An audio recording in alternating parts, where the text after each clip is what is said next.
ለክርስቶስ ብሎ ሕይወቱን እስከ መቁረጥ የደረሰ በቤተ ክርስቲያን ታሪክ ውስጥ እንደ ታላቅ አምድ የታወቀ የጌታችን ወንድም የሚባለው ቅዱስ ያዕቆብ ነው።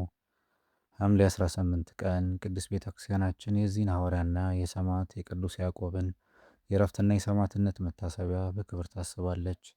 ዛሬ የምንመለከተው ታሪክ እርሱ በኢየሩሳሌም ቤተ ክርስቲያን እንዴት እንደጠበቀ፣ ሕዝቡን እንዴት እንደመራና በመጨረሻም ስለ ክርስቶስ ፍቅር እንዴት ሰማዕትነት እንደፈጸመ የሚተርክ ጥልቅ ትረካ ነው።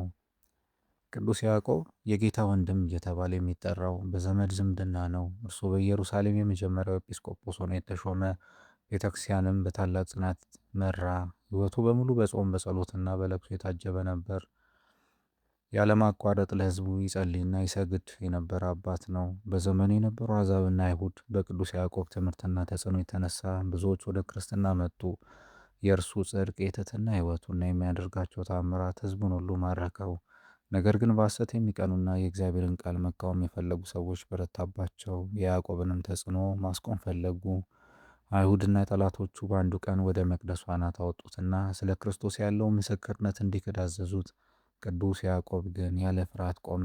ድምፁንም ከፍ አድርጎ ክርስቶስ የእግዚአብሔር ልጅ ነው፣ በሰማይም በምድርም አዳኝ እርሱ ብቻ ነው ብሎ መሰከረ።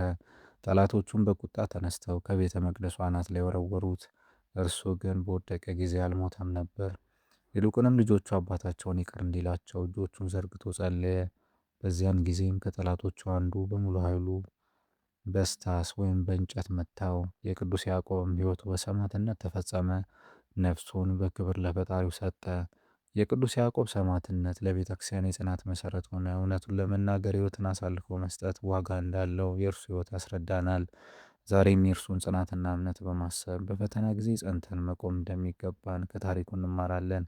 የሰማዕቱ የቅዱስ ያዕቆብ በረከትና አማላጅነት ከሁላችን ጋር ይሁን።